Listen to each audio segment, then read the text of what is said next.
Praise the Lord. இன்றைக்கு எரேமியா 20வது அதிகாரம் 11வது வசனத்தை அறிக்கை செய்ய போகிறோம். நான் வாசிக்கிறேன். கர்த்தரோ பயங்கரமான பராக்கிரமசாலியா என்னோடு இருக்கிறார். ஆகையால் என்னை துன்பப்படுத்துகிறவர்கள் மேற்கொள்ளாமல் இடறுவார்கள். தங்கள் காரியம் வாய்க்காதபடியால் மிகவும் வெட்கப்படுவார்கள். மறக்கப்படாத நித்திய லட்சை அவர்களுக்கு உண்டாகும். ஆமென். நாம் அறிக்கை செய்வோம். கர்த்தரோ பயங்கரமான பராக்கிரமசாலியா என்னோடு இருக்கிறார். ஆகையால் என்னை துன்பப்படுத்துகிறவர்கள் மேற்கொள்ளாமல் இடறுவார்கள். தங்கள் காரியம் வாய்க்காதபடியால் மிகவும் வெட்கப்படுவார்கள். மறக்கப்படாத நித்திய லட்சை அவர்களுக்கு உண்டாகும். ஆமென். மறுபடியும் சொல்லுவோம். கர்த்தரோ பயங்கரமான பராக்கிரமசாலியாய் என்னோடு இருக்கிறார். ஆகையால் என்னை துன்பப்படுத்துகிறவர்கள் மேற்கொள்ளாமல் இடறுவார்கள்.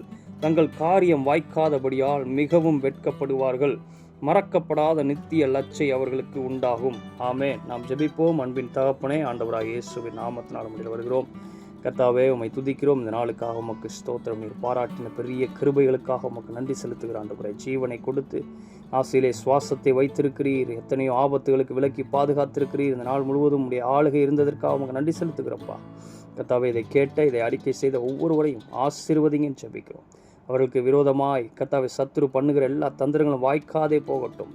கர்த்தாவை, பிசாசு நொறுக்கப்படுகிறான், அதற்காக உமக்கு ஸ்தோத்திரம். பிசாசு கர்த்தாவே அவர்களுக்கு விரோதமாய் வரும்பொழுது அவன் வெட்கப்படுகிறான், அதற்காக உமக்கு ஸ்தோத்திரம். அவனுக்கு நித்திய லட்சையை நீர் ஏற்கனவே ஆயத்தப்படுத்தி இருக்கிறீர், அதற்காக உமக்கு ஸ்தோத்திரம். கர்த்தாவே, ஒவ்வொருவரையும் ஆசீர்வதிங்க. இந்த இரவை ஆண்டு கொள்ளுங்க.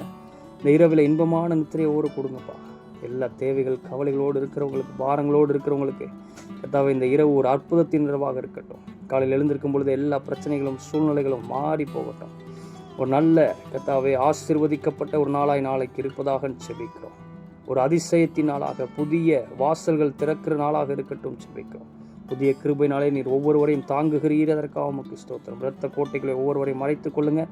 கர்த்தாவே, தேவையில்லாத எல்லா சொப்பனங்களுக்கும் விலக்கி பாதுகாத்துக் கொள்ளுங்க. தூங்கி எழுந்திருக்கும் பொழுதே சரீரத்தில் இருக்கிற எல்லா பலவீனங்களும் மாறி போகட்டும். சுக பலன் ஆரோக்கியம் உண்டாகட்டும். புதிய சரீரம் கொடுக்கப்படட்டும் செபிக்கிறேன். எப்படி செய்கிறீர், அதற்காக உமக்கு ஸ்தோத்திரம். நசரேயனாகிய இயேசு கிறிஸ்துவின் நாமத்தில் பிதாவே, ஆமென். நாம் சொல்லுவோம். நான் பயமின்றி என் வழியில் நடப்பேன். என் கால் இடராது. நான் படுக்கும்போது பயப்படாதிருப்பேன். நான் படுத்து கொள்ளும்போது என் நித்திரை இன்பமாயிருக்கும். சடுதியான திகிலும் துஷ்டர்களின் பால் கடிப்பும் வரும்போது நான் அஞ்ச மாட்டேன். கர்த்தர் என் நம்பிக்கையாயிருந்து என் கால் சிக்கி கொள்ளாதபடி காக்கிறார். ஆமென், ஆமென். God bless you.